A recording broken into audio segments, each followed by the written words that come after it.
ಜಗತ್ತಿನ ಅತಿದೊಡ್ಡ ಸುಳ್ಳು ಯಾವುದು ಗೊತ್ತೇ? ನಾವು ಅಮರರು ಎಂದು ಬದುಕುವುದು ಮತ್ತು ಜಗತ್ತಿನ ಅತಿದೊಡ್ಡ ಸತ್ಯ ಯಾವುದು ಗೊತ್ತೇ? ಅದು ಸಾವು. ನಮಗೆ ಪ್ರಿಯವಾದವರನ್ನು ಕಳೆದುಕೊಂಡಾಗ ಅಥವಾ ನಮ್ಮದೇ ಅಂತ್ಯದ ಬಗ್ಗೆ ಯೋಚಿಸಿದಾಗ ಇಡೀ ಶರೀರ ನಡುಗುತ್ತದೆ ಮತ್ತು ಮನಸ್ಸು ಶೂನ್ಯವಾಗುತ್ತದೆ. ಆದರೆ ಮರಣದ ಈ ಭಯಾನಕ ಕತ್ತಲೆಯಲ್ಲಿ ಭಗವಾನ್ ಶ್ರೀಕೃಷ್ಣನು ಜ್ಞಾನದ ದೀಪವನ್ನು ಹಚ್ಚಿದ್ದಾನೆ. ಆತ್ಮೀಯ ಸ್ನೇಹಿತರೆ, ಕನ್ನಡ ವಿಚಾರಧಾರೆಗಳು ವಾಹಿನಿಗೆ ನಿಮಗೆಲ್ಲರಿಗೂ ಆದರದ ಮತ್ತು ಭಕ್ತಿಪೂರ್ವಕ ಸ್ವಾಗತ. ನಾವು ಇಂದು ಚರ್ಚಿಸಲಿರುವ ವಿಷಯವು ಪ್ರತಿಯೊಬ್ಬ ಮನುಷ್ಯನ ಅಂತರಂಗವನ್ನು ಕಾಡುವ ಮತ್ತು ಪ್ರತಿಯೊಬ್ಬರೂ ತಿಳಿಯಲೇಬೇಕಾದ ಒಂದು ದಿವ್ಯ ಸತ್ಯದ ಬಗ್ಗೆ. ಬನ್ನಿ, ಕೃಷ್ಣನ ಜ್ಞಾನದ ಬೆಳಕಿನಲ್ಲಿ ನಮ್ಮ ಅಜ್ಞಾನವನ್ನು ದೂರ ಮಾಡಿಕೊಳ್ಳೋಣ. ಸಾವನ್ನು ಕಂಡು ಅಳಬೇಕೆ ಅಥವಾ ಅದನ್ನು ಸಂಭ್ರಮದಿಂದ ಸ್ವಾಗತಿಸಬೇಕೆ ಎಂಬ ಗೊಂದಲ ನಮ್ಮೆಲ್ಲರಲ್ಲಿದೆ. ಕುರುಕ್ಷೇತ್ರದ ರಣರಂಗದಲ್ಲಿ ಬಂಧುಮಿತ್ರರ ಸಾವನ್ನು ನೆನೆದು ಶಸ್ತ್ರ ಕೆಳಗಿಟ್ಟ ಅರ್ಜುನನಿಗೆ ಕೃಷ್ಣನು ಜೀವನ ಮತ್ತು ಮರಣದ ರಹಸ್ಯವನ್ನು ಬಿಚ್ಚಿಟ್ಟಿದ್ದಾನೆ. ಸಾವು ಎನ್ನುವುದು ಬದುಕಿನ ಅಂತ್ಯವಲ್ಲ, ಬದಲಾಗಿ ಅದೊಂದು ದಿವ್ಯವಾದ ರೂಪಾಂತರ ಎಂದು ಕೃಷ್ಣ ಸಾರಿದ್ದಾನೆ. ನಮ್ಮಲ್ಲಿ ಅನೇಕರಿಗೆ ಸಾವಿನ ಬಗ್ಗೆ ಇರುವ ತಪ್ಪು ಕಲ್ಪನೆಗಳೇ ನಮ್ಮ ಭಯಕ್ಕೆ ಮೂಲ ಕಾರಣವಾಗಿವೆ.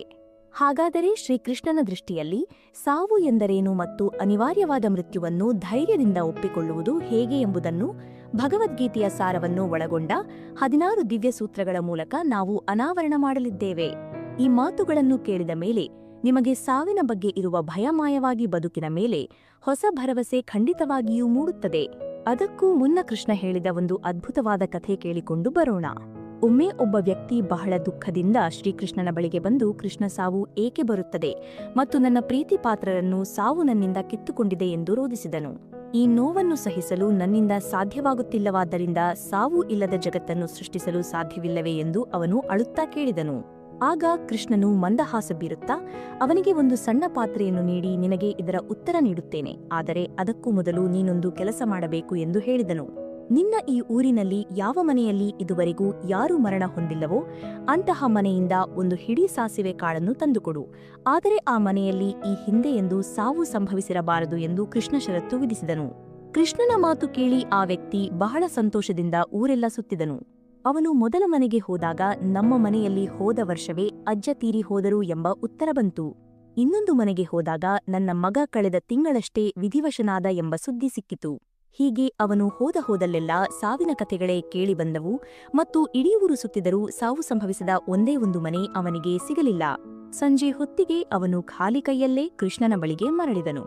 ಅವನ ಮುಖದಲ್ಲಿ ಈಗ ಅಳು ಇರಲಿಲ್ಲ, ಬದಲಾಗಿ ಒಂದು ರೀತಿಯ ಪ್ರಶಾಂತತೆ ಇತ್ತು. ಅವನು ಕೃಷ್ಣನ ಪಾದಕ್ಕೆ ಬಿದ್ದು ಹೇಳಿದನು, ಕೃಷ್ಣ, ನನಗೆ ಅರ್ಥವಾಯಿತು. ಸಾವು ಎನ್ನುವುದು ಪ್ರತಿಯೊಂದು ಮನೆಗೂ ಪ್ರತಿಯೊಂದು ಜೀವಕ್ಕೂ ಅನಿವಾರ್ಯವಾದ ಸತ್ಯ ಮತ್ತು ಯಾರೂ ಇದರಿಂದ ತಪ್ಪಿಸಿಕೊಳ್ಳಲು ಸಾಧ್ಯವಿಲ್ಲ ಎಂಬುದು ನನಗೀಗ ಮನವರಿಕೆಯಾಗಿದೆ. ಕೃಷ್ಣನು ಅವನನ್ನು ಪ್ರೀತಿಯಿಂದ ಎಬ್ಬಿಸಿ, ಹೌದು ಮಗು, ಸಾವು ಪ್ರಕೃತಿಯ ನಿಯಮ, ಯಾವುದು ಹುಟ್ಟುತ್ತದೋ ಅದು ಲಯವಾಗಲೇಬೇಕು ಎಂದು ಹೇಳಿದನು. ಈ ಸತ್ಯವನ್ನು ಅರಿಯದವನು ಮಾತ್ರ ಶೋಕಿಸುತ್ತಾನೆ, ಆದರೆ ಜ್ಞಾನಿಯಾದವನು ಇದನ್ನು ಬದುಕಿನ ಪೂರ್ಣತೆ ಎಂದು ಭಾವಿಸಿ ಸ್ವೀಕರಿಸುತ್ತಾನೆ. ಈಗ ಕೃಷ್ಣನ 16 ದಿವ್ಯ ವಿಚಾರಗಳನ್ನು ಒಂದೊಂದಾಗಿಯೇ ಅತ್ಯಂತ ಶ್ರದ್ಧೆಯಿಂದ ತಿಳಿಯೋಣ. 1. ಆತ್ಮದ ಅಮರತ್ವ ಮತ್ತು ಅವಿನಾಶಿತನ. ಶ್ರೀಕೃಷ್ಣನು ಮೊಟ್ಟಮೊದಲಿಗೆ ಮನುಷ್ಯನಿಗೆ ನೀಡುವ ದಿವ್ಯ ಜ್ಞಾನವೆಂದರೆ ಆತ್ಮದ ಅಮರತ್ವ. ಈ ಭೌತಿಕ ದೇಹವು ಪಂಚಭೂತಗಳಿಂದ ಮಾಡಲ್ಪಟ್ಟಿದ್ದು ಒಂದು ದಿನ ಮಣ್ಣಿನಲ್ಲಿ ಮಣ್ಣಾಗುವುದು ನಿಶ್ಚಿತವಾಗಿದೆ. ಆದರೆ ಈ ದೇಹದ ಒಳಗೆ ನೆಲೆಸಿರುವ ಆತ್ಮವು ಎಂದಿಗೂ ನಾಶವಾಗದ ಸತ್ಯವಾಗಿದೆ. ಆತ್ಮಕ್ಕೆ ಹುಟ್ಟು ಇಲ್ಲ, ಸಾವು ಇಲ್ಲ, ಅದು ನಿತ್ಯವೂ ಪುರಾತನವೂ ಆಗಿದೆ. ಶರೀರವು ಅಂತ್ಯವಾದರೂ ಆತ್ಮವು ಎಂದಿಗೂ ಅಂತ್ಯವಾಗುವುದಿಲ್ಲ ಎಂಬ ಅರಿವೇ ಸಾವಿನ ಭಯವನ್ನು ಹೋಗಲಾಡಿಸುವ ಮೊದಲ ಮೆಟ್ಟಿಲು. ಈ ಆತ್ಮವನ್ನು ಯಾವ ಶಸ್ತ್ರಗಳು ಕತ್ತರಿಸಲಾರವು ಮತ್ತು ಬೆಂಕಿಯೂ ಇದನ್ನು ಸುಡಲಾರದು. ನೀರು ಆತ್ಮವನ್ನು ತೇವಗೊಳಿಸಲು ಸಾಧ್ಯವಿಲ್ಲ ಮತ್ತು ಗಾಳಿಯೂ ಇದನ್ನು ಒಣಗಿಸಲಾರದು. ಇದು ಅತ್ಯಂತ ಸೂಕ್ಷ್ಮವಾಗಿದ್ದು ಪ್ರಕೃತಿಯ ಯಾವುದೇ ಬದಲಾವಣೆಗಳಿಗೆ ತುತ್ತಾಗುವುದಿಲ್ಲ. ನಾವು ನಮ್ಮನ್ನು ಕೇವಲ ಈ ಕಾಣುವ ದೇಹವೇ ಎಂದು ಭಾವಿಸುವುದರಿಂದಲೇ ಸಾವಿನ ಭಯ ಹುಟ್ಟುತ್ತದೆ. ನಾವು ಈ ಅವಿನಾಶಿ ಆತ್ಮ ಎಂಬ ಅರಿತ ಕ್ಷಣದಲ್ಲಿ ಮೃತ್ಯು ಎನ್ನುವುದು ಒಂದು ಸಣ್ಣ ಘಟನೆಯಾಗಿ ಕಾಣುತ್ತದೆ. ಆತ್ಮವು ಒಂದು ಶರೀರದಿಂದ ಇನ್ನೊಂದು ಶರೀರಕ್ಕೆ ಪ್ರಯಾಣ ಬೆಳೆಸುವ ನಿರಂತರ ಚೈತನ್ಯವಾಗಿದೆ. ಸಮುದ್ರದ ಅಲೆಗಳು ಹೇಗೆ ಎದ್ದು ಮತ್ತೆ ಸಮುದ್ರವನ್ನೇ ಸೇರುತ್ತವೆಯೋ ಹಾಗೆಯೇ ಆತ್ಮವು ಪರಮಾತ್ಮನಿಂದ ಬಂದು ಮತ್ತೆ ಅವನನ್ನೇ ಸೇರುತ್ತದೆ. ಈ ಸೃಷ್ಟಿಯ ಚಕ್ರದಲ್ಲಿ ಆತ್ಮವು ಕೇವಲ ಒಂದು ಪಾತ್ರವನ್ನು ನಿರ್ವಹಿಸಲು ಈ ದೇಹವನ್ನೂ ಧರಿಸಿದೆ. ಈ ಪರಮ ಸತ್ಯವನ್ನು ಮನಗಂಡ ಜ್ಞಾನಿಯು ಸಾವನ್ನು ಕಂಡು ನಡುಗುವುದಿಲ್ಲ. 2. ವಸ್ತ್ರದ ಬದಲಾವಣೆಯ ರೂಪಕ. ಮನುಷ್ಯನು ಹೇಗೆ ಹಳೆಯದಾದ ಅಥವಾ ಹರಿದುಹೋದ ಬಟ್ಟೆಗಳನ್ನು ತ್ಯಜಿಸಿ ಹೊಸ ಬಟ್ಟೆಗಳನ್ನು ಧರಿಸುತ್ತಾನೋ ಹಾಗೆಯೇ ಆತ್ಮವು ಜೀರ್ಣವಾದ ದೇಹವನ್ನು ಬಿಟ್ಟು ಹೊಸ ದೇಹವನ್ನು ಸ್ವೀಕರಿಸುತ್ತದೆ.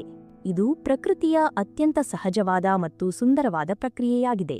ಬಟ್ಟೆ ಬದಲಾಯಿಸುವಾಗ ನಮಗೆ ಹೇಗೆ ದುಃಖವಾಗುವುದಿಲ್ಲವೋ ಹಾಗೆಯೇ ಜ್ಞಾನಿಗೆ ದೇಹ ತ್ಯಜಿಸುವಾಗಲೂ ದುಃಖವಾಗುವುದಿಲ್ಲ. ಈ ರೂಪಕವು ಸಾವಿನ ಬಗ್ಗೆ ಇರುವ ಭಯಾನಕ ಕಲ್ಪನೆಯನ್ನು ಸಂಪೂರ್ಣವಾಗಿ ಬದಲಾಯಿಸುತ್ತದೆ. ಹೊಸ ಬಟ್ಟೆ ಧರಿಸುವುದು ಹೇಗೆ ನವೋಲ್ಲಾಸವನ್ನು ನೀಡುತ್ತದೋ ಹಾಗೆ ಹೊಸ ಜನ್ಮವು ಆತ್ಮಕ್ಕೆ ಹೊಸ ಅವಕಾಶಗಳನ್ನು ನೀಡುತ್ತದೆ. ಈ ಶರೀರವು ತನ್ನ ಕಾರ್ಯವನ್ನು ಮುಗಿಸಿದಾಗ ಅದನ್ನು ಬಿಡುವುದು ಆತ್ಮದ ವಿಕಾಸಕ್ಕೆ ಅತ್ಯಗತ್ಯವಾಗಿದೆ. ನಾವು ಹಳೆಯ ಬಟ್ಟೆಯನ್ನು ಬಿಡಲು ಹಠ ಹಿಡಿದರೆ ಅದು ಹೇಗೆ ಅಸ್ವಾಭಾವಿಕವೋ ದೇಹವನ್ನು ಅಂಟಿ ಹಿಡಿಯುವುದೂ ಅಷ್ಟೇ ಅಜ್ಞಾನ ಎಂದು ಕೃಷ್ಣ ವಿವರಿಸುತ್ತಾನೆ. ನಮ್ಮ ಅಸ್ತಿತ್ವವು ಕೇವಲ ಈ ಒಂದು ಬಟ್ಟೆಗೆ ಅಥವಾ ಶರೀರಕ್ಕೆ ಸೀಮಿತವಾಗಿಲ್ಲ ಎಂದು ಕೃಷ್ಣನು ಎಚ್ಚರಿಸುತ್ತಾನೆ. ನಾವು ಅನೇಕ ಜನ್ಮಗಳಲ್ಲಿ ಅನೇಕ ರೂಪಗಳನ್ನು ಧರಿಸಿ ಬಂದಿದ್ದೇವೆ ಮತ್ತು ಮುಂದೆಯೂ ಸಾಗುತ್ತೇವೆ. ಸಾವು ಎನ್ನುವುದು ಒಂದು ವಿಶ್ರಾಂತಿಧಾಮವಿದ್ದಂತೆ ಮತ್ತು ಅಲ್ಲಿ ಹಳೆಯ ಪಯಣ ಮುಗಿದು ಹೊಸ ಪಯಣಕ್ಕೆ ಸಿದ್ಧತೆ ನಡೆಯುತ್ತದೆ. ಈ ದೃಷ್ಟಿಕೋನವು ನಮ್ಮಲ್ಲಿ ಧೈರ್ಯವನ್ನು ತುಂಬುತ್ತದೆ ಮತ್ತು ಬದುಕಿನ ಅಶಾಶ್ವತೆಯನ್ನು ಪ್ರೀತಿಸುವಂತೆ ಮಾಡುತ್ತದೆ. 3. ಜನನ ಮತ್ತು ಮರಣದ ಅನಿವಾರ್ಯತೆ. ಹುಟ್ಟಿದ ಪ್ರತಿಯೊಬ್ಬರಿಗೂ ಸಾವು ನಿಶ್ಚಿತ ಮತ್ತು ಸತ್ತವರಿಗೆ ಜನ್ಮವೂ ಅಷ್ಟೇ ನಿಶ್ಚಿತ ಎಂದು ಕೃಷ್ಣನು ಸಾರುತ್ತಾನೆ. ಇದು ಸೃಷ್ಟಿಯ ಅದೃಶ್ಯ ಚಕ್ರವಾಗಿದ್ದು ಇದನ್ನು ಯಾರೂ ಬದಲಿಸಲು ಸಾಧ್ಯವಿಲ್ಲ. ಯಾವುದು ಅನಿವಾರ್ಯವೋ ಅದರ ಬಗ್ಗೆ ಶೋಕಿಸುವುದು ಜ್ಞಾನಿಯ ಲಕ್ಷಣವಲ್ಲ ಎಂದು ಅರ್ಜುನನಿಗೆ ಕೃಷ್ಣ ತಿಳಿಸುತ್ತಾನೆ. ಪ್ರಕೃತಿಯ ಈ ಬದಲಾಗದ ನಿಯಮವನ್ನು ಒಪ್ಪಿಕೊಳ್ಳುವುದೇ ವಿವೇಕದ ಅತಿ ದೊಡ್ಡ ಲಕ್ಷಣವಾಗಿದೆ. ಹಗಲಿನ ನಂತರ ರಾತ್ರಿ ಬರುವುದು ಎಷ್ಟು ಸಹಜವೋ ಬದುಕಿನ ನಂತರ ಸಾವು ಅಷ್ಟೇ ಸತ್ಯ. ವಸಂತಕಾಲದಲ್ಲಿ ಚಿಗುರಿದ ಎಲೆಗಳು ಶರತ್ಕಾಲದಲ್ಲಿ ಉದುರಲೇಬೇಕು ಎಂಬುದು ಪ್ರಕೃತಿಯ ಅದ್ಭುತ ಪಾಠ. ಹಾಗೆಯೇ ಪ್ರತಿಯೊಂದು ಜೀವಿಯೂ ತನ್ನ ನಿಗದಿತ ಕಾಲಾವಧಿಯನ್ನು ಮುಗಿಸಿ ಮತ್ತೆ ಮೂಲಕ್ಕೆ ಮರಳಬೇಕು. ಇದನ್ನು ವಿರೋಧಿಸುವುದು ಅಸಾಧ್ಯವಾದ ಮಾತು. ಬದಲಾಗಿ ಇದನ್ನು ಗೌರವದಿಂದ ಸ್ವಾಗತಿಸಬೇಕು. ಹುಟ್ಟಿದಾಗಲೇ ಸಾವಿನ ಬೀಜ ನಮ್ಮೊಳಗೆ ಬಿತ್ತಲ್ಪಟ್ಟಿದೆ ಎಂಬ ಅರಿವು ನಮಗಿರಲಿ. ಈ ಸತ್ಯವನ್ನು ನೆನಪಿನಲ್ಲಿಟ್ಟುಕೊಂಡರೆ ನಾವು ಬದುಕಿರುವ ಪ್ರತಿಕ್ಷಣವನ್ನು ಸಾರ್ಥಕವಾಗಿ ಕಳೆಯಲು ಪ್ರಯತ್ನಿಸುತ್ತೇವೆ. ಸಾವು ಎನ್ನುವುದನ್ನು ಕೇವಲ ಒಂದು ಘಟನೆಯಾಗಿ ನೋಡಬೇಕೇ ಹೊರತು ಅಂತ್ಯವೆಂದಲ್ಲ.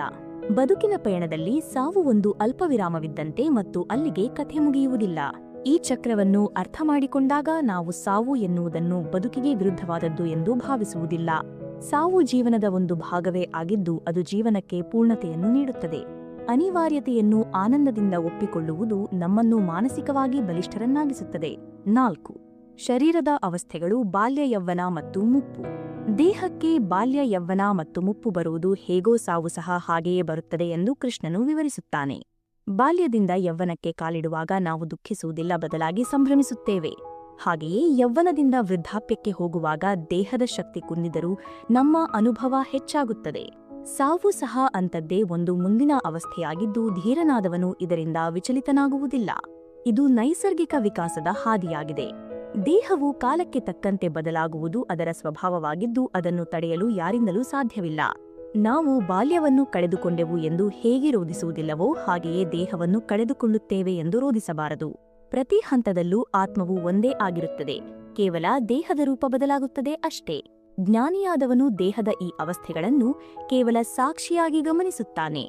ದೇಹವು ಮುಪ್ಪಾದಾಗ ಅಥವಾ ರೋಗಗ್ರಸ್ತವಾದಾಗ ಅದರಿಂದ ಬಿಡುಗಡೆ ಪಡೆಯುವುದು ಆತ್ಮಕ್ಕೆ ಹಿತಕರವಾಗಿರುತ್ತದೆ. ಹೀಗೆ ಬಿಡುಗಡೆ ಹೊಂದುವುದೇ ಸಾವು ಎಂಬ ಸುಂದರ ಕ್ರಿಯೆಯಾಗಿದೆ. ಪ್ರಕೃತಿಯು ಹಳೆಯದನ್ನು ತೆಗೆದು ಹೊಸದಕ್ಕೆ ದಾರಿ ಮಾಡಿಕೊಡುವ ಈ ವ್ಯವಸ್ಥೆಯನ್ನು ನಾವು ಮೆಚ್ಚಲೇಬೇಕು. ಸಾವನ್ನು ದೇಹದ ಕೊನೆಯ ಅವಸ್ಥೆಯೆಂದು ತಿಳಿದವನು ಸದಾ ಶಾಂತಿಯಿಂದ ಇರುತ್ತಾನೆ. 5. ಸ್ಥಿತಪ್ರಜ್ಞತೆ ಮತ್ತು ಸಮದೃಷ್ಟಿ. ಸುಖ, ದುಃಖ, ಲಾಭನಷ್ಟ ಮತ್ತು ಜಯಾಪಜಯಗಳನ್ನು ಸಮಾನವಾಗಿ ಕಾಣುವವನೇ ಸ್ಥಿತಪ್ರಜ್ಞ ಎಂದು ಕೃಷ್ಣನು ಬೋಧಿಸುತ್ತಾನೆ. ಅಂಥವನಿಗೆ ಸಾವು ಸಹ ಒಂದು ಸ್ಥಿತ್ಯಂತರವಷ್ಟೇ ಹೊರತು ಆಘಾತವಲ್ಲ. ಮನಸ್ಸನ್ನು ಸ್ಥಿರವಾಗಿಟ್ಟುಕೊಂಡರೆ ಸಾವಿನಂತಹ ದೊಡ್ಡ ಘಟನೆಯನ್ನು ಶಾಂತವಾಗಿ ಎದುರಿಸಬಹುದು. ಚಂಚಲವಾದ ಮನಸ್ಸೇ ಭಯಕ್ಕೆ ಮೂಲ ಕಾರಣವಾಗಿದ್ದು ಅದನ್ನು ನಿಯಂತ್ರಿಸುವುದೇ ಯೋಗವಾಗಿದೆ. ನಮ್ಮ ಆಂತರಿಕ ಶಾಂತಿಯು ಹೊರಗಿನ ಯಾವುದೇ ಸಾವು ನೋವುಗಳಿಂದ ಕೆಡಬಾರದು. ಬಾಹ್ಯ ಪ್ರಪಂಚದ ಬದಲಾವಣೆಗಳು ಕ್ಷಣಿಕವಾದವುಗಳು, ಆದರೆ ಆತ್ಮದ ಶಾಂತಿ ಶಾಶ್ವತವಾದದ್ದು. ಸಾವು ಎನ್ನುವುದು ದೇಹಕ್ಕೆ ಸಂಬಂಧಿಸಿದ್ದೇ ಹೊರತು ಒಳಗಿರುವ ಶಾಂತ ಚೈತನ್ಯಕ್ಕಲ್ಲ. ಈ ಸತ್ಯವನ್ನು ಅರಿತವನು ಸಂಸಾರದ ಏರಿಳಿತಗಳಿಂದ ಸಂಪೂರ್ಣವಾಗಿ ಮುಕ್ತನಾಗುತ್ತಾನೆ. ಸ್ಥಿತಪ್ರಜ್ಞತೆಯು ಸಾವನ್ನು ಗೆಲ್ಲುವ ಒಂದು ಅದ್ಭುತ ಮಾನಸಿಕ ಶಕ್ತಿಯಾಗಿದೆ. ಜೀವನದಲ್ಲಿ ಎಂತಹ ಕಠಿಣ ಸಂದರ್ಭ ಬಂದರೂ ತನ್ನ ಸಮತೋಲನವನ್ನು ಕಳೆದುಕೊಳ್ಳದವನು ಸಾವಿನ ಸಮಯದಲ್ಲೂ ಪ್ರಸನ್ನನಾಗಿರುತ್ತಾನೆ.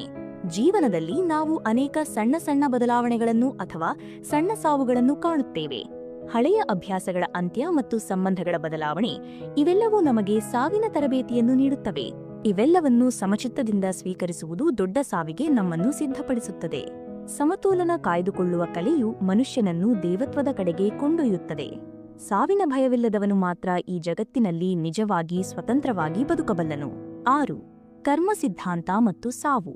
ನಮ್ಮ ಇಂದಿನ ಬದುಕು ನಮ್ಮ ಹಿಂದಿನ ಕರ್ಮಗಳ ಫಲವಾಗಿದೆ ಮತ್ತು ನಮ್ಮ ಸಾವು ನಮ್ಮ ಮುಂದಿನ ಗತಿಯನ್ನು ನಿರ್ಧರಿಸುತ್ತದೆ. ಕೃಷ್ಣನು ಹೇಳುವಂತೆ ಮನುಷ್ಯನು ಮಾಡಿದ ಸತ್ಕರ್ಮಗಳು ಅವನನ್ನು ಸಾವಿನ ನಂತರವೂ ರಕ್ಷಿಸುತ್ತವೆ. ದೇಹವು ನಾಶವಾದರೂ ನಾವು ಮಾಡಿದ ಪುಣ್ಯ ಅಥವಾ ಪಾಪದ ಸಂಸ್ಕಾರಗಳು ಆತ್ಮದ ಜೊತೆಗೆ ಸಾಗುತ್ತವೆ. ಆದ್ದರಿಂದ ಸಾವಿನ ಬಗ್ಗೆ ಚಿಂತಿಸುವ ಬದಲು ಸತ್ಕರ್ಮಗಳನ್ನು ಮಾಡುವ ಬಗ್ಗೆ ಗಮನಹರಿಸಬೇಕು. ಕರ್ಮದ ಹಾದಿಯಲ್ಲಿ ನಡೆಯುವವನಿಗೆ ಸಾವು ಸುಖಕರವಾಗಿರುತ್ತದೆ.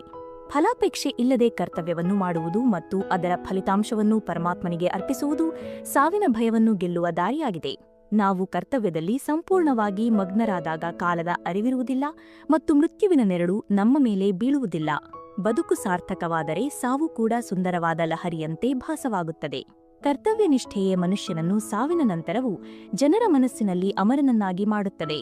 ಸಾವಿನ ಬಗ್ಗೆ ಚಿಂತಿಸುತ್ತಾ ಸಮಯ ವ್ಯರ್ಥ ಮಾಡುವ ಬದಲು ಇರುವ ಕ್ಷಣದಲ್ಲಿ ಲೋಕಕ್ಕೆ ಹೇಗೆ ಉಪಕಾರ ಮಾಡಬಹುದು ಎಂಬುದನ್ನು ಯೋಚಿಸಬೇಕು. ನಾವು ಮಾಡುವ ಪ್ರತಿಯೊಂದು ಒಳ್ಳೆಯ ಕೆಲಸವೂ ಸಾವಿನ ನಂತರದ ನಮ್ಮ ಪಯಣಕ್ಕೆ ಬುತ್ತಿಯಂತಾಗುತ್ತದೆ. ಕೃಷ್ಣನು ಅರ್ಜುನನಿಗೆ ಯುದ್ಧ ಮಾಡು ಎಂದು ಹೇಳಿದ್ದು ಇದೇ ಕಾರಣಕ್ಕೆ, ಅಂದರೆ ತನ್ನ ಕರ್ಮವನ್ನು ಧೈರ್ಯದಿಂದ ನಿರ್ವಹಿಸು ಎಂದು. ಕರ್ಮದ ಪಥದಲ್ಲಿ ನಡೆಯುವವನಿಗೆ ಸಾವು ಎನ್ನುವುದು ಕೇವಲ ಒಂದು ಕರ್ತವ್ಯದ ಅಂತ್ಯವಾಗಿದೆ. 7. ಮೋಹದ ಬಂಧನ ಮತ್ತು ವಿರಕ್ತಿ.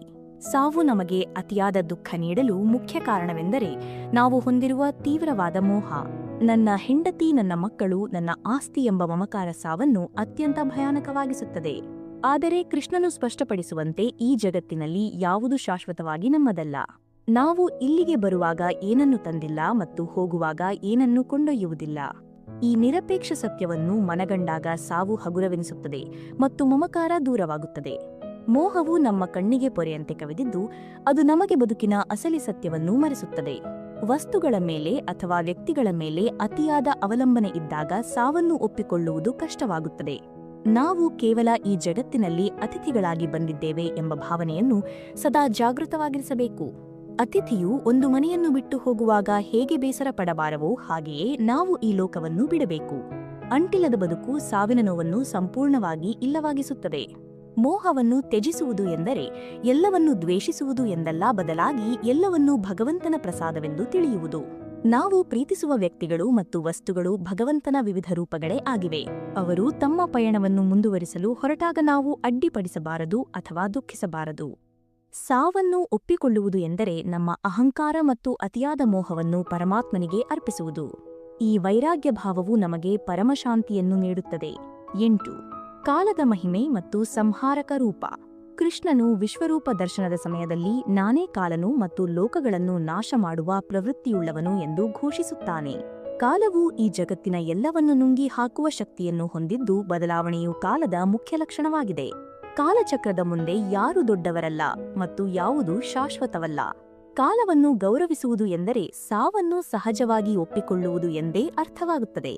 ಕಾಲವು ನಮಗೆ ಜೀವನವನ್ನು ಒಂದು ಅವಕಾಶವಾಗಿ ನೀಡಿದಂತೆ ಸರಿಯಾದ ಸಮಯದಲ್ಲಿ ಅದನ್ನು ವಾಪಸ್ ಪಡೆಯುತ್ತದೆ.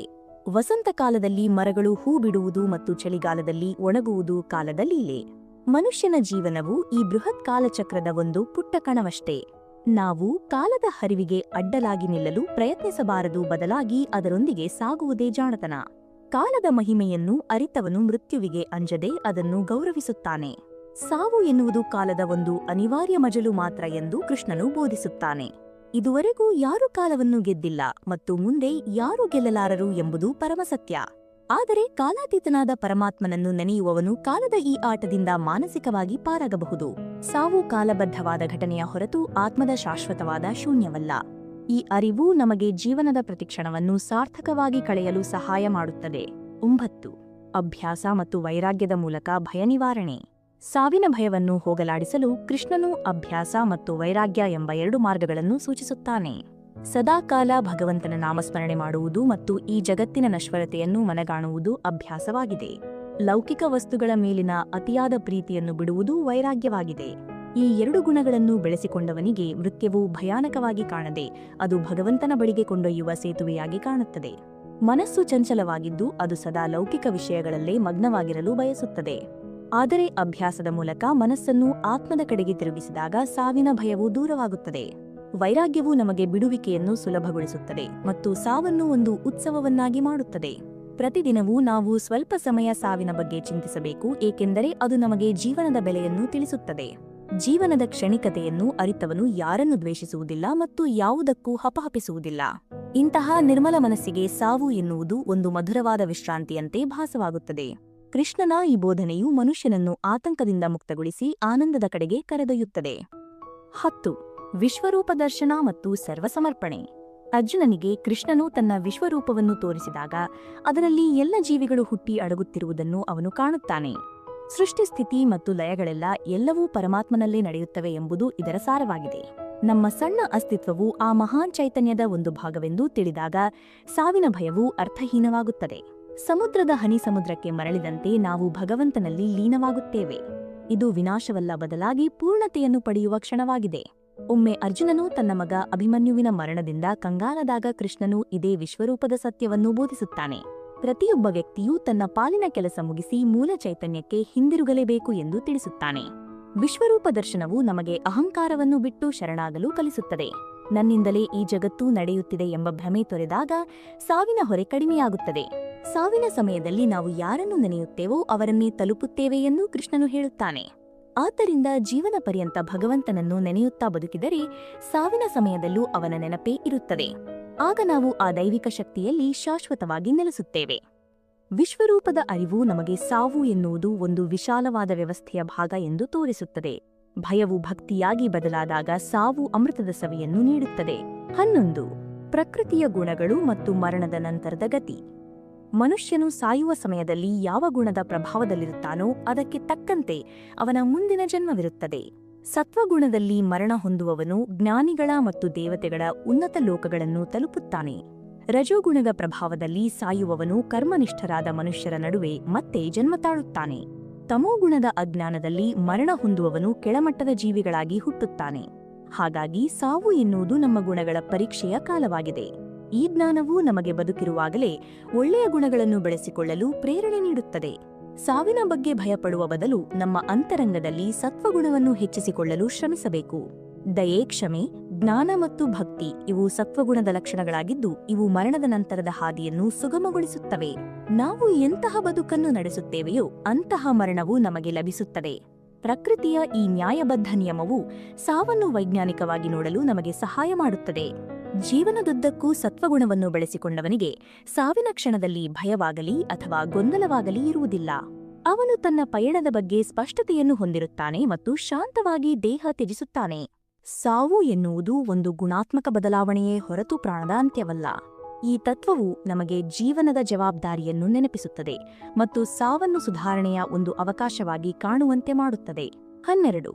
ಭಕ್ತಿ ಮಾರ್ಗ ಮತ್ತು ದೈವಿಕ ರಕ್ಷಣೆ. ನನ್ನ ಭಕ್ತನು ಎಂದಿಗೂ ನಾಶವಾಗುವುದಿಲ್ಲ ಎಂಬುದು ಕೃಷ್ಣನು ಅರ್ಜುನನಿಗೆ ನೀಡಿದ ಮಹಾನ್ ಭರವಸೆಯಾಗಿದೆ. ಭಕ್ತಿಯು ಮನುಷ್ಯನಿಗೆ ಸಾವಿನ ಸಮಯದಲ್ಲಿ ಮಹತ್ತರವಾದ ಧೈರ್ಯ ಮತ್ತು ಆಶ್ರಯವನ್ನು ನೀಡುತ್ತದೆ. ಯಾರು ತನ್ನ ಎಲ್ಲಾ ಕರ್ಮಗಳನ್ನು ಭಗವಂತನಿಗೆ ಅರ್ಪಿಸಿ ಅವನನ್ನೇ ನಂಬುತ್ತಾರೋ ಅಂತಹವರನ್ನು ಸಾವು ಎಂಬ ಸಾಗರದಿಂದ ಕೃಷ್ಣನೇ ಸ್ವತಃ ಪಾರು ಮಾಡುತ್ತಾನೆ. ಭಕ್ತನಿಗೆ ಸಾವು ಎಂಬುದು ಯಮನ ದರ್ಶನವಲ್ಲ, ಬದಲಾಗಿ ಪ್ರಿಯಕರನಾದ ಕೃಷ್ಣನ ದರ್ಶನವಾಗಿದೆ. ಭಕ್ತಿಯು ಭಯವನ್ನು ಹೋಗಲಾಡಿಸುವ ಅತ್ಯಂತ ಸುಲಭವಾದ ಮಾರ್ಗವಾಗಿದೆ. ಜ್ಞಾನದ ಹಾದಿ ಕಠಿಣವಾಗಿರಬಹುದು, ಆದರೆ ಪ್ರೀತಿಯ ಹಾದಿ ಅತ್ಯಂತ ಸರಳವಾದದ್ದು. ಭಗವಂತನ ಮೇಲಿನ ಪ್ರೇಮವು ಸಾವಿನ ಕಹಿಯನ್ನು ಇಲ್ಲವಾಗಿಸಿ ಬದುಕನ್ನು ಮಧುರಗೊಳಿಸುತ್ತದೆ. ಸಾವು ಬಂದಾಗ ನಾನು ನನ್ನ ಮನೆಗೆ ಹೋಗುತ್ತಿದ್ದೇನೆ ಎಂಬ ಸಮಾಧಾನ ಭಕ್ತನಿಗಿರುತ್ತದೆ. ಈ ದೈವಿಕ ರಕ್ಷಣೆಯ ಅರಿವು ನಮಗೆ ಸಾವು ಎದುರಾದಾಗ ಬೆಟ್ಟದಂತಹ ಧೈರ್ಯವನ್ನು ನೀಡುತ್ತದೆ.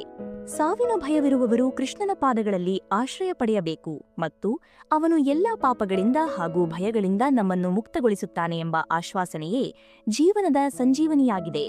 ಭಕ್ತಿಯು ನಮ್ಮನ್ನು ಈ ಪ್ರಪಂಚದ ನಶ್ವರತೆಯಿಂದ ಮುಕ್ತಗೊಳಿಸಿ ಶಾಶ್ವತವಾದ ಆನಂದಕ್ಕೆ ಕೊಂಡೊಯ್ಯುತ್ತದೆ.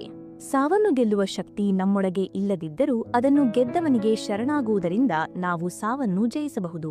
13. ಸಮಾಧಿ ಸ್ಥಿತಿ ಮತ್ತು ಯೋಗದ ಮಹತ್ವ. ಯೋಗಿಗಳಿಗೆ ಸಾವು ಎನ್ನುವುದು ಪ್ರಾಣವನ್ನು ಪರಮಾತ್ಮನಲ್ಲಿ ಲೀನಗೊಳಿಸುವ ಒಂದು ಕಲೆಯಾಗಿದೆ. ಕೃಷ್ಣನು ಪ್ರಾಣಾಯಾಮ ಮತ್ತು ಧ್ಯಾನದ ಮೂಲಕ ಸಾವಿನ ಸಮಯವನ್ನು ಹೇಗೆ ಎದುರಿಸಬೇಕು ಎಂದು ತಿಳಿಸುತ್ತಾನೆ. ಪ್ರಾಣವನ್ನು ಸರಿಯಾದ ಮಾರ್ಗದಲ್ಲಿ ಚಲಿಸುವಂತೆ ಮಾಡಿ ಓಂಕಾರವನ್ನು ಸ್ಮರಿಸುತ್ತಾ ದೇಹ ತ್ಯಜಿಸುವವನು ಪರಮಗತಿಯನ್ನು ಪಡೆಯುತ್ತಾನೆ. ಸಾವು ಎಂಬುದು ಜಾಗೃತ ಸ್ಥಿತಿಯಲ್ಲಿ ನಡೆಯುವ ಪವಿತ್ರ ಕ್ರಿಯೆಯಾಗಬೇಕು ಎಂಬುದು ಯೋಗದ ಸಾರವಾಗಿದೆ. ನಮ್ಮ ಇಂದ್ರಿಯಗಳನ್ನು ಹತೋಟಿಯಲ್ಲಿಟ್ಟುಕೊಂಡು ಮನಸ್ಸನ್ನು ಹೃದಯದಲ್ಲಿ ಸ್ಥಿರಗೊಳಿಸುವುದು ಸಾವಿಗೆ ಪೂರ್ವಸಿದ್ಧತೆಯಾಗಿದೆ. ಯೋಗದ ಅಭ್ಯಾಸವು ನಮಗೆ ಶರೀರಕ್ಕಿಂತ ಭಿನ್ನವಾಗಿರುವ ಅನುಭವವನ್ನು ನೀಡುತ್ತದೆ. ಈ ಅನುಭವವೇ ಸಾವಿನ ಸಮಯದಲ್ಲಿ ದೇಹವನ್ನು ಸುಲಭವಾಗಿ ಬಿಡಲು ಸಹಾಯ ಮಾಡುತ್ತದೆ. ಸಾವು ಒಂದು ನೋವಿನ ಪ್ರಕ್ರಿಯೆಯಾಗುವ ಬದಲು ಅದು ಒಂದು ಲಯಬದ್ಧವಾದ ವಿಶ್ರಾಂತಿಯಾಗಬೇಕು. ಪ್ರಾಣದ ರಹಸ್ಯವನ್ನು ಅರಿತವನಿಗೆ ಸಾವು ಒಂದು ಸ್ವಾಭಾವಿಕ ಕ್ರಿಯೆಯಾಗಿರುತ್ತದೆ. ಧ್ಯಾನ ಸ್ಥಿತಿಯಲ್ಲಿರುವವನಿಗೆ ಸಾವಿನ ಮುನ್ಸೂಚನೆ ಮೊದಲೇ ಸಿಗುತ್ತದೆ ಮತ್ತು ಅವನದನ್ನು ಆನಂದದಿಂದ ಬರಮಾಡಿಕೊಳ್ಳುತ್ತಾನೆ. ಅಜ್ಞಾನಿಯು ಸಾವಿನಿಂದ ಓಡಿ ಹೋಗಲು ಪ್ರಯತ್ನಿಸುತ್ತಾನೆ, ಆದರೆ ಯೋಗಿಯು ಅದನ್ನು ಎದುರುಗೊಳ್ಳುತ್ತಾನೆ. ಯೋಗವು ನಮಗೆ ಸಾವನ್ನು ಒಂದು ತಪಸ್ಸಿನಂತೆ ನೋಡಲು ಕಲಿಸುತ್ತದೆ. ಶರೀರದ ಬಂಧನದಿಂದ ಆತ್ಮದ ಮುಕ್ತಿಯೇ ಯೋಗದ ಗುರಿ ಮತ್ತು ಆ ಗುರಿಯನ್ನು ತಲುಪಲು ಸಾವು ಒಂದು ಅಂತಿಮ ಮೆಟ್ಟಿಲಾಗಿದೆ. 14. ಅಧ್ಯಾತ್ಮ ಜ್ಞಾನ ಮತ್ತು ಅಜ್ಞಾನದ ನಾಶ. ಅಜ್ಞಾನವೇ ಎಲ್ಲಾ ಭಯಗಳಿಗೆ ತಾಯಿ ಮತ್ತು ಜ್ಞಾನವೇ ಎಲ್ಲಾ ಭಯಗಳಿಗೆ ಮದ್ದಾಗಿದೆ. ಕೃಷ್ಣನು ಹೇಳುವಂತೆ ಆತ್ಮದ ಬಗ್ಗೆ ಸರಿಯಾದ ಜ್ಞಾನವಿಲ್ಲದವನು ಕತ್ತಲೆಯಲ್ಲಿ ತಡಕಾಡುತ್ತಾ ಸಾವನ್ನು ಕಂಡು ಭಯಪಡುತ್ತಾನೆ. ಆದರೆ ಜ್ಞಾನದ ದೀಪವನ್ನು ಹಚ್ಚಿಕೊಂಡವನಿಗೆ ಸಾವು ಎಂಬ ಕತ್ತಲೆಯು ಮಾಯವಾಗಿ ಎಲ್ಲೆಡೆ ಭಗವಂತನ ಪ್ರಕಾಶವೇ ಕಾಣುತ್ತದೆ. ಜ್ಞಾನವು ನಮ್ಮನ್ನು ದೇಹದ ಮಿತಿಯಿಂದ ಹೊರತಂದು ವಿಶ್ವದ ವಿಸ್ತಾರಕ್ಕೆ ಕರೆದೊಯ್ಯುತ್ತದೆ. ಜ್ಞಾನಿಯು ಸಾವನ್ನು ಅರಿವಿನ ಒಂದು ಭಾಗವಾಗಿ ನೋಡುತ್ತಾನೆ. ನಾವು ಯಾರು ಮತ್ತು ಎಲ್ಲಿಂದ ಬಂದಿದ್ದೇವೆ ಎಂಬ ಪ್ರಶ್ನೆಗಳಿಗೆ ಉತ್ತರವೇ ಆಧ್ಯಾತ್ಮಿಕ ಜ್ಞಾನ. ನಾವು ಈ ಭೂಮಿಯ ಮೇಲೆ ಕೇವಲ ಒಂದು ಪಾತ್ರವನ್ನು ನಿರ್ವಹಿಸಲು ಬಂದಿರುವ ನಟರು ಎಂಬ ಅರಿವು ನಮಗಿರಬೇಕು. ನಾಟಕ ಮುಗಿದ ಮೇಲೆ ನಟನು ಹೇಗೆ ವೇಷ ಕಳಚಿ ಮನೆಗೆ ಹೋಗುತ್ತಾನೋ ಹಾಗೆಯೇ ನಾವು ಈ ದೇಹದ ವೇಷ ಕಳಚಿ ಪರಮಾತ್ಮನ ಬಳಿಗೆ ಹೋಗಬೇಕು. ಈ ಅರಿವು ನಮಗೆ ಸಹಜತೆಯನ್ನು ನೀಡುತ್ತದೆ ಮತ್ತು ಸಾವನ್ನು ಹಗುರಗೊಳಿಸುತ್ತದೆ. ಜ್ಞಾನವೆಂಬ ಬೆಂಕಿಯು ಎಲ್ಲಾ ಪಾಪಕರ್ಮಗಳನ್ನು ಸುಟ್ಟು ಭಸ್ಮ ಮಾಡುತ್ತದೆ. ಪರಿಶುದ್ಧವಾದ ಮನಸ್ಸಿಗೆ ಸಾವಿನ ಭಯವಿರುವುದಿಲ್ಲ, ಏಕೆಂದರೆ ಅಲ್ಲಿ ಯಾವುದೇ ಕಲ್ಮಶವಿರುವುದಿಲ್ಲ. ಆತ್ಮದ ದಿವ್ಯತೆಯನ್ನು ಅರಿತವನು ಮೃತ್ಯುವನ್ನು ಕೇವಲ ಒಂದು ತೆರೆಯಂತೆ ಭಾವಿಸುತ್ತಾನೆ. ಆ ತೆರೆಯ ಆಚೆಗಿನ ಪ್ರಪಂಚವು ಇನ್ನಷ್ಟು ಸುಂದರವಾಗಿದೆ ಎಂಬ ಭರವಸೆ ಜ್ಞಾನಿಗಿರುತ್ತದೆ. ಆಧ್ಯಾತ್ಮ ಜ್ಞಾನವು ನಮ್ಮನ್ನು ಸಾವಿನ ಆಚೆಗಿನ ಅಮರತ್ವಕ್ಕೆ ಸಿದ್ಧಪಡಿಸುತ್ತದೆ. 15. ಜೀವನದ ಸಾರ್ಥಕತೆ ಮತ್ತು ಸಾವಿನ ಸೌಂದರ್ಯ. ಜೀವನವನ್ನು ಹೇಗೆ ಸಾರ್ಥಕವಾಗಿ ಕಳೆಯಬೇಕೆಂದು ತಿಳಿದವನಿಗೆ ಸಾವನ್ನು ಹೇಗೆ ಸ್ವೀಕರಿಸಬೇಕೆಂದು ತಿಳಿಯುತ್ತದೆ. ಕೃಷ್ಣನು ಬೋಧಿಸುವಂತೆ ಪ್ರತಿಯೊಂದು ಕ್ಷಣವನ್ನು ಧರ್ಮದ ಹಾದಿಯಲ್ಲಿ ಕಳೆದರೆ ಸಾವು ಒಂದು ಸಾರ್ಥಕ ಅಂತ್ಯವಾಗಿ ಕಾಣುತ್ತದೆ. ನಾವು ಇತರರ ಸೇವೆ ಮಾಡುವುದು, ಸತ್ಯವನ್ನು ಪಾಲಿಸುವುದು ಮತ್ತು ಪ್ರೀತಿಯನ್ನು ಹಂಚುವುದು ಬದುಕಿನ ಉದ್ದೇಶವಾಗಬೇಕು. ಇಂತಹ ಸಾರ್ಥಕ ಬದುಕನ್ನು ನಡೆಸಿದವನಿಗೆ ಸಾವು ಎನ್ನುವುದು ವಿಶ್ರಾಂತಿಯ ಹೂಮಳೆಯಂತೆ ಕಾಣುತ್ತದೆ. ಬದುಕು ಮತ್ತು ಸಾವು ಒಂದೇ ನಾಣ್ಯದ ಎರಡು ಮುಖಗಳಿದ್ದಂತೆ ಮತ್ತು ಒಂದಿಲ್ಲದೆ ಇನ್ನೊಂದಕ್ಕೆ ಅರ್ಥವಿಲ್ಲ. ಸಾವು ಇಲ್ಲದಿದ್ದರೆ ಜೀವನವು ನೀರಸವಾಗುತ್ತಿತ್ತು ಮತ್ತು ಅದಕ್ಕೆ ಬೆಲೆ ಇರುತ್ತಿರಲಿಲ್ಲ. ಸಾವು ಇರುವುದರಿಂದಲೇ ನಾವು ಜೀವನದ ಪ್ರತಿಕ್ಷಣವನ್ನು ಅಮೂಲ್ಯವೆಂದು ಭಾವಿಸುತ್ತೇವೆ. ಈ ಮರಣದ ಭಯವೇ ನಮ್ಮನ್ನು ಜೀವನದಲ್ಲಿ ಏನಾದರೂ ಸಾಧಿಸಲು ಪ್ರೇರೇಪಿಸುತ್ತದೆ. ಹಾಗಾಗಿ ಸಾವು ಎನ್ನುವುದು ಒಂದು ಶಾಪವೆಂದು ಭಾವಿಸದೆ ಅದು ಬದುಕನ್ನು ಪೂರ್ಣಗೊಳಿಸುವ ಅಂಶವೆಂದು ತಿಳಿಯಬೇಕು. ಸಾವನ್ನು ಸೌಂದರ್ಯವಾಗಿ ಕಾಣುವುದು ಎಂದರೆ ಅತಿಶಯೋಕ್ತಿಯಲ್ಲ, ಅದು ವಾಸ್ತವವಾಗಿದೆ. ಒಂದು ಸುಂದರವಾದ ಹೂವು ಬಾಡಿ ಹೋಗುವ ಮುನ್ನ ಸುಗಂಧವನ್ನು ಹರಡುತ್ತದೆ. ಹಾಗೆಯೇ ಮನುಷ್ಯನು ತನ್ನ ಜೀವನದ ಸುಗಂಧವನ್ನು ಲೋಕಕ್ಕೆ ಹರಡಿ ಸಾವನ್ನು ಸ್ವೀಕರಿಸಬೇಕು. ಸಾವಿನ ಕ್ಷಣದಲ್ಲಿ ನಮ್ಮ ಮುಖದಲ್ಲಿ ನಗುವಿರಬೇಕು ಮತ್ತು ಮನಸ್ಸಿನಲ್ಲಿ ತೃಪ್ತಿಯಿರಬೇಕು. ಅಂತಹ ಸಾರ್ಥಕ ಸಾವು ಕೇವಲ ಪುಣ್ಯವಂತರಿಗೆ ಮಾತ್ರ ಲಭಿಸುತ್ತದೆ. 16. ಪರಮಾತ್ಮನಲ್ಲಿ ಶರಣಾಗತಿ ಮತ್ತು ಅಂತಿಮ ಶಾಂತಿ. ಕೊನೆಯದಾಗಿ ಎಲ್ಲಾ ಬೋಧನೆಗಳ ಸಾರವೆಂದರೆ ಅದು ಭಗವಂತನಿಗೆ ತೋರುವ ಸಂಪೂರ್ಣ ಶರಣಾಗತಿ. ಸರ್ವಧರ್ಮಗಳನ್ನು ತ್ಯಜಿಸಿ ನನ್ನೊಬ್ಬನಿಗೆ ಶರಣಾಗು ಎಂದು ಕೃಷ್ಣನು ಅರ್ಜುನನಿಗೆ ಮಹಾನ್ ಭರವಸೆಯನ್ನು ನೀಡಿದ್ದಾನೆ. ಶರಣಾಗತಿಯು ಮನುಷ್ಯನಿಗೆ ಸಾವಿನ ಸಮಯದಲ್ಲಿ ಮಹತ್ತರವಾದ ಧೈರ್ಯ ಮತ್ತು ಆಶ್ರಯವನ್ನು ನೀಡುತ್ತದೆ. ಯಾರು ತನ್ನ ಎಲ್ಲಾ ಕರ್ಮಗಳನ್ನು ಭಗವಂತನಿಗೆ ಅರ್ಪಿಸಿ ಅವನನ್ನೇ ನಂಬುತ್ತಾರೋ ಅಂತಹವರನ್ನು ಸಾವು ಎಂಬ ಸಾಗರದಿಂದ ಕೃಷ್ಣನೇ ಸ್ವತಃ ಪಾರು ಮಾಡುತ್ತಾನೆ. ಭಕ್ತನಿಗೆ ಸಾವು ಎಂಬುದು ಯಮನ ದರ್ಶನವಲ್ಲ, ಬದಲಾಗಿ ಪ್ರಿಯಕರನಾದ ಕೃಷ್ಣನ ದರ್ಶನವಾಗಿದೆ. ಭಕ್ತಿಯು ಭಯವನ್ನು ಹೋಗಲಾಡಿಸುವ ಅತ್ಯಂತ ಸುಲಭವಾದ ಮಾರ್ಗವಾಗಿದೆ ಮತ್ತು ಜ್ಞಾನದ ಹಾದಿ ಕಠಿಣವಾಗಿರಬಹುದು, ಆದರೆ ಪ್ರೀತಿಯ ಹಾದಿ ಅತ್ಯಂತ ಸರಳವಾದದ್ದು. ಭಗವಂತನ ಮೇಲಿನ ಪ್ರೇಮವು ಸಾವಿನ ಕಹಿಯನ್ನು ಇಲ್ಲವಾಗಿಸಿ ಬದುಕನ್ನು ಮಧುರಗೊಳಿಸುತ್ತದೆ. ಸಾವು ಬಂದಾಗ ನಾನು ನನ್ನ ಮನೆಗೆ ಹೋಗುತ್ತಿದ್ದೇನೆ ಎಂಬ ಸಮಾಧಾನ ಭಕ್ತನಿಗಿರುತ್ತದೆ ಮತ್ತು ಈ ದೈವಿಕ ರಕ್ಷಣೆಯ ಅರಿವು ನಮಗೆ ಸಾವು ಎದುರಾದಾಗ ಬೆಟ್ಟದಂತಹ ಧೈರ್ಯವನ್ನು ನೀಡುತ್ತದೆ.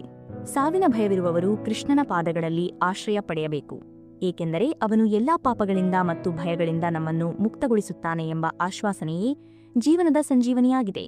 ಭಕ್ತಿಯು ನಮ್ಮನ್ನು ಈ ಪ್ರಪಂಚದ ನಶ್ವರತೆಯಿಂದ ಮುಕ್ತಗೊಳಿಸಿ ಶಾಶ್ವತವಾದ ಆನಂದಕ್ಕೆ ಕೊಂಡೊಯ್ಯುತ್ತದೆ ಮತ್ತು ಸಾವನ್ನು ಗೆಲ್ಲುವ ಶಕ್ತಿ ನಮ್ಮೊಳಗೆ ಇಲ್ಲದಿದ್ದರೂ ಅದನ್ನು ಗೆದ್ದವನಿಗೆ ಶರಣಾಗುವುದರಿಂದ ನಾವು ಸಾವನ್ನು ಜಯಿಸಬಹುದು.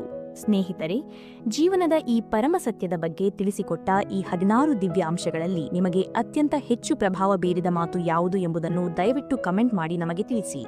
ನಿಮ್ಮ ಒಂದು ಉತ್ತಮ ಕಮೆಂಟ್ ಮತ್ತೊಬ್ಬರಿಗೆ ಸ್ಫೂರ್ತಿಯಾಗಬಹುದು. ಜೀವನದ ಪ್ರತಿ ಹಂತದಲ್ಲೂ ನಿಮಗೆ ಧೈರ್ಯ ಮತ್ತು ಮಾರ್ಗದರ್ಶನ ನೀಡುವ ಇಂತಹ ಅನೇಕ ಆಧ್ಯಾತ್ಮಿಕ ಮತ್ತು ಪ್ರೇರಣಾತ್ಮಕ ವಿಚಾರಗಳಿಗಾಗಿ ನಮ್ಮ ಕನ್ನಡ ವಿಚಾರಧಾರೆಗಳು ವಾಹಿನಿಗೆ ಈಗಲೇ ಚಂದಾದಾರರಾಗಿ. ಈ ದಿವ್ಯ ವಿಡಿಯೋ ನಿಮಗೆ ಇಷ್ಟವಾಗಿದ್ದರೆ ತಪ್ಪದೇ ಲೈಕ್ ಮಾಡಿ ಮತ್ತು ದುಃಖದಲ್ಲಿರುವ ಅಥವಾ ಭಯದಲ್ಲಿರುವ ನಿಮ್ಮ ಆತ್ಮೀಯರಿಗೆ ಈ ವಿಡಿಯೋವನ್ನು ಹಂಚಿಕೊಳ್ಳಿ. ನೆನಪಿರಲಿ, ಜ್ಞಾನವನ್ನು ಹಂಚುವುದು ಕೂಡ ಒಂದು ದೊಡ್ಡ ಧರ್ಮವಾಗಿದೆ. ಮತ್ತೊಂದು ಅದ್ಭುತವಾದ ಮತ್ತು ಚಿಂತನಶೀಲ ವಿಷಯದೊಂದಿಗೆ ನಾವು ಮತ್ತೆ ಭೇಟಿಯಾಗೋಣ. ಅಲ್ಲಿಯವರೆಗೆ ಕೃಷ್ಣನ ಸ್ಮರಣೆಯಲ್ಲಿರಿ ಮತ್ತು ಸಾರ್ಥಕವಾಗಿ ಬದುಕಿ. ನಿಮಗೆಲ್ಲರಿಗೂ ಭಗವಂತನು ಒಳಿತನ್ನು ಮಾಡಲಿ. ಧನ್ಯವಾದಗಳು. ಜೈ ಶ್ರೀಕೃಷ್ಣ.